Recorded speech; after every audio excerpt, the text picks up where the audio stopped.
Welcome to PM Ready, your guide to becoming PMP certified.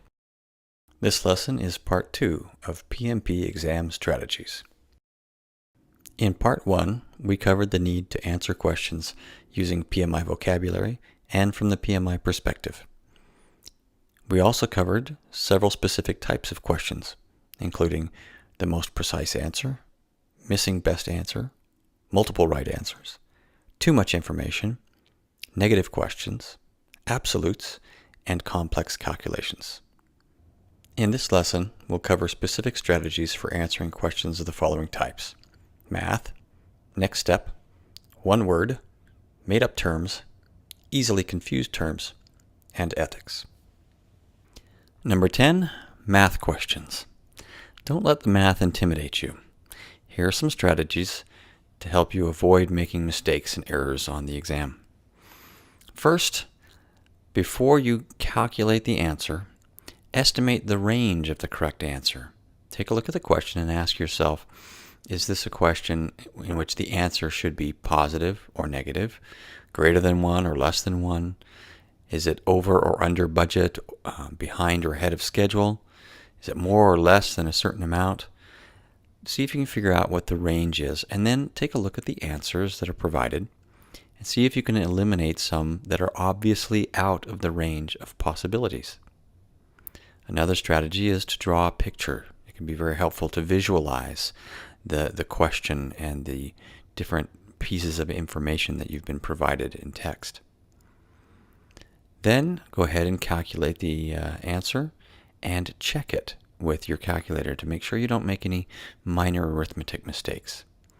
And then, once you have an answer, compare that answer to your estimated range at the beginning to make sure that you haven't made some small mistake that has put you out of the range of possibilities. Once you've gone through these steps, you should be able to find the correct answer. Let's go through an example together. The project budget is $100,000. Halfway through the project, when half of the work was planned to be done, 60% of the work has been completed, and $55,000 has been spent. What is the project's estimated total cost? Is it A, $83,333, B, $91,743, C, $109,000, or D, $120,000? First, let's analyze what we know and see if we can come up with an acceptable range or estimate. We know that the budget is $100,000. We also know that because we're at a point where half of the work was planned to be done, but 60% of it has been done, that we are ahead of schedule. We also know that with 60% of the work done and only $55,000 spent, we're under budget. In fact, we're under budget by almost 10%, which would lead you to believe that by the time the project is done, you'll be a little bit less than 10% under budget, or about $90,000, $91,000, $92,000, somewhere in that range. Now, with this estimate of $91,000 in hand, let's take a look at the possible answers. As you do, you'll see that there's only one that is even close. All of the others are much farther away from your estimate. And this reveals a key strategy for answering these types of questions, that by estimating first, oftentimes you can select the correct answer without even doing the math, without even knowing the correct formulas to use, if you can interpret the information given to you and use it to come up with an estimate. Even just knowing that you are under budget so far tells you that you can eliminate answers C and D and focus on just A and B, which indicate that you will probably finish the project under budget. The next strategy is to write down what you know in terms of the variables involved in the formulas without actually doing the calculation yet, and also to draw a picture. As you do this, you'll see that the budget at completion, or BAC, is $100,000. Planned value, or PV, is $50,000. Earned value, or EV, is $60,000. And actual cost, or AC, is $55,000. And what they're asking for is the EAC, or estimate at completion. As you draw this out, you can see and confirm what you figured out before, that because earned value is greater than actual cost, you're under budget. And because earned value is greater than planned value, you're ahead of schedule. And you can see from this graph that you're going to end up finishing the project about 20% early and about 10% under budget. Finally, as you do the actual calculation, it comes out to $91,743, which matches all of your previous work in estimating a reasonable range and in drawing out or mapping out a picture of the problem. Moving on to number 12, many of the exam questions provide you with a scenario and then ask you what you should do next. In this example, Alyssa is managing a global telecommunications upgrade project. Now that the project scope statement is written, what should she do next? A, create the WBS. B, put it into the project charter. C, write the requirements documentation. Or D, create the requirements traceability matrix. Answering this type of question is actually quite simple once you understand how the scope of a project is developed. It begins with the project charter, which contains a high-level description of the scope and major deliverables of the project, but it's only high level. Following this is the collect requirements process, in which you meet with stakeholders and determine the requirements, put that into the requirements documentation, and into the requirements traceability matrix. After this comes the define scope process, which goes through these requirements and determines what subset or portion of those requirements are going to be in the scope of the project. Next comes the create WBS process, which uses this project scope statement to take the scope of the project and organize it into a hierarchy of manageable work packages. Once you are familiar with the various scope-related documents and the scope processes that elaborate on those, and how they all work together, it then becomes easy for you to answer questions like this. You know then that the project charter comes first and that it's only high level. After that comes the requirements documentation and requirements traceability matrix, then the project scope statement, followed by the work breakdown structure. And so you know that the answer must be A, that following the project scope statement, the next step is to create the WBS. Number 13. These are questions in which one word can make all the difference and trip you up. For example, which of the following is not something that would be useful in obtaining acceptance of the project deliverables? Now, if you're in a hurry and running short on time, and you read this question a little too quickly, like I did, you may miss the word not. Which of the following is not something that would be useful in obtaining acceptance of the project deliverables? So that's important because otherwise you might quickly find something that matches and pick A or B right away. And those would not be correct. Now, it goes a little further than this because in the answers themselves, there's one word that makes a big difference, and that is change requests. There's a big difference between a change request and an approved change request, which has gone through the process and been accepted and become part of the baseline, and therefore part of what you should review in the acceptance of project deliverables. Unapproved change requests that are referred to simply as change requests aren't part of the baseline. So make sure you watch for these differences, particularly around change requests. It has to say approved change requests if it's part of the baseline.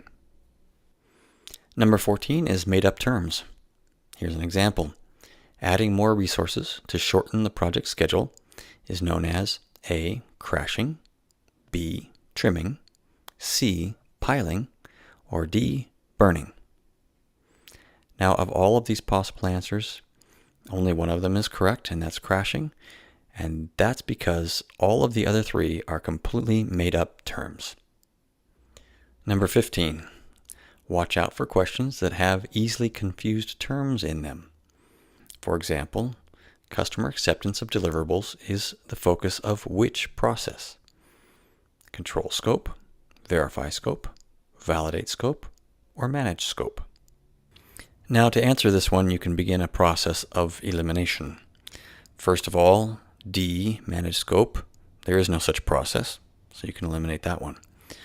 A, you can eliminate if you remember that control scope doesn't include acceptance by the customers. So that leaves you with then B and C, verify and validate scope. And those can be difficult to distinguish, particularly because in this case, there used to be a process called verify scope, which is no longer part of the PMBOK guide. It's now validate scope. Yet even in the PMBOK guide, there's an old reference in the index that references the verify scope process, an old carryover from an old edition. At number 16, we have the ethics questions. Now, these are interspersed throughout the exam, and it's not always obvious which ones are ethics questions. In fact, they normally appear to be just normal, run-of-the-mill situational questions that have answers that are hard to figure out because, as you think about it, the answer really isn't in the PMBOK guide. And you look at it and think, well, a lot of these could be fine answers, but which one is right? And so when you're in a situation like this, chances are you're looking at an ethics question. And to answer those, you need to think about the 4 pillars of PMI's Code of Ethics and Professional Conduct. And these pillars are responsibility, respect, fairness, and honesty. So as you run across these questions, ask yourself which answer is the most responsible answer, particularly on the part of the project manager who's supposed to be proactive and responsible. Which answer shows the most respect for the stakeholders?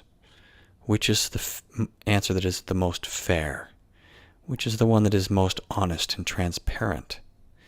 And by looking at these questions this way, oftentimes the answer will present itself rather quickly. Here's an example. Robert is PMP certified and has been hired by the PMO as a contract project manager to manage a project whose scope, cost, and schedule have already been defined. The project is just beginning and is expected to take 6 months to complete. He soon discovers that the scope is far less than is needed and than is expected by the project sponsor, and that what is needed is at least twice the time and money currently approved. He approaches the PMO manager with this information, who tells him never to disclose this information to anyone, especially the customer, but to complete the project as defined. What should Robert do next? This is just the sort of difficult situation that the PMI Code of Ethics and Professional Conduct is meant to help us navigate. So, with that in mind, let's take a look at the possible answers. A, trust that the PMO manager has a long-term plan to resolve the issue. B, immediately begin a search for other employment and quietly resign as soon as he finds another job. C, resign immediately and send a letter explaining his reasons to all key stakeholders. Or D, inform the PMO manager that this would be a violation of the PMI Code of Ethics and Professional Conduct and that he will not withhold this information from the customer. So let's analyze this from the perspective of the 4 pillars of ethics: responsibility, respect, fairness, and honesty. The first one, A, is trust that the PMO manager has a long-term plan to resolve the issue. The problem with that one is it isn't very responsible. So it's probably not that one.